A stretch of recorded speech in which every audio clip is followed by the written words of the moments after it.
मन में कई तरह के विचार आते हैं। कभी कभी तो ना चाहते हुए भी मन में अश्लील विचार आ जाते हैं। लेकिन महात्मा गौतम बुद्ध की इस कहानी से आपके विचारों में बदलाव आएगा। मनुष्य का मन बहुत ही चंचल होता है और इसलिए मन में कई तरह के विचार उत्पन्न होते हैं। क्षण भर में ही व्यक्ति का मन कई चीजों को सोचने लगता है। इसलिए तो कहा जाता है कि मन को काबू करना आसान नहीं, लेकिन गौतम बुद्ध मन को नियंत्रित करने के आयामों के बारे में भी बता चुके हैं। मन में विचारों का आना गलत नहीं है कि लेकिन मुश्किल तब हो जाती है या विचार ऐसी परिस्थिति में गलत होते हैं जब मन में अश्लील विचार आते हैं। कभी कभी तो ना चाहने के बावजूद भी मन में अश्लील विचार आते हैं। अगर आपके मन में भी ऐसे विचार आते हैं तो गौतम बुद्ध की इस कहानी से आपके विचारों में जरूर बदलाव आएगा। बुद्ध अपने भिक्षुओं को उपदेश देने के साथ ही उन्हें भिक्षाटन के लिए भेजते थे। एक बार उन्होंने अपने भिक्षु भरत को भिक्षा लेने के लिए एक श्राविका के घर भेजा।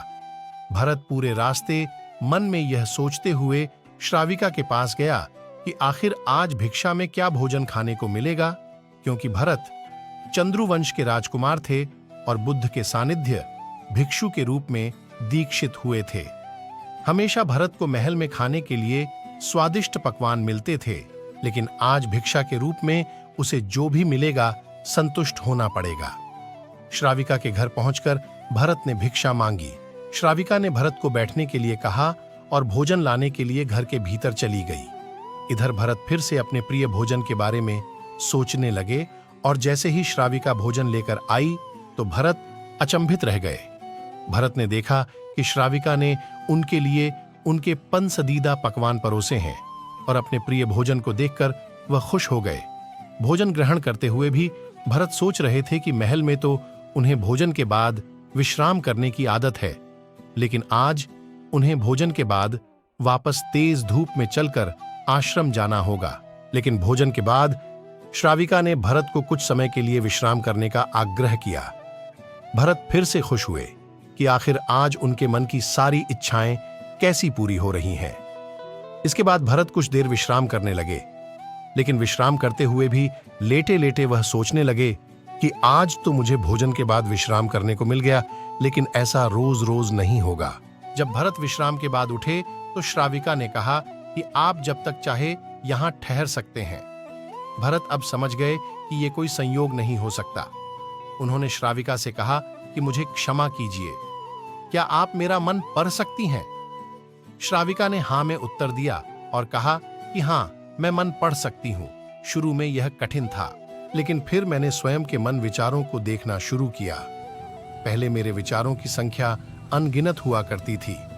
इसके बाद मैंने विचारों पर ध्यान केंद्रित किया, बिना पक्ष विपक्ष के अपने विचारों को देखने लगी। इस तरह से धीरे धीरे मेरे मन में विचारों की संख्या कम होती गई और सारे व्यर्थ विचार दूर हो गए। इसके बाद से ही मैं दूसरों के मन में चल रहे विचार को पढ़ लेती हूँ। हालांकि श्राविका की बात सुनकर भरत घबरा गए। इसके बाद भरत ने श्राविका से आज्ञा ली और आश्रम के लिए निकल पड्डीडीढे रास्ते में भी भरत फिर से मन में आए। विचारों का स्मरण करने लगे कि श्राविका के बारे में उसके मन में अश्लील विचार भी आए थे। श्राविका ने उसे भी जान लिया होगा, वह मेरे बारे में क्या सोचती होगी। भरत खुद को लज्जित महसूस कर रहे थे। भरत ने आश्रम पहुंचकर गौतम बुद्ध से कहा कि अब मैं कभी भिक्षाटन के लिए नहीं जाऊंगा।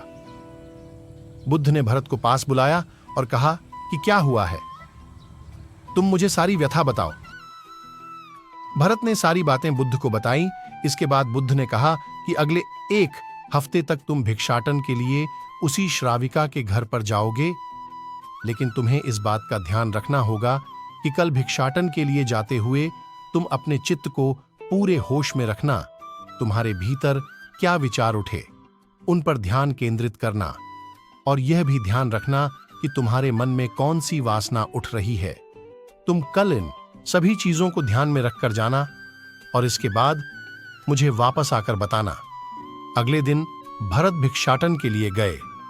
बुद्ध के बताए अनुसार वह पूरे रास्ते अपने होश को जागृत रखते हुए चल रहे थे। जब श्राविका का घर आया तो भरत ने भिक्षा मांगी। उसके भीतर कोई वासना नहीं थी और ना ही कोई विचार उत्पन्न हो रहे थे, क्योंकि उसने अपने मन को पूरी तरह जागृत रखा था। भरत ने भिक्षा ली और आश्रम चला गया। भरत ने बुद्ध को प्रणाम किया और कहा कि आज उसे जिस आनंद की अनुभूति हुई वह पहले कभी नहीं हुई। हमारे मन में गंदे विचार क्यों आते हैं? हम नहीं चाहते, पर फिर भी हमारे मन में गंदे विचार आते रहते हैं। लेकिन क्यों मन ही हमारा सबसे बड़ा दोस्त है और मन ही हमारा सबसे बड़ा शत्रु है।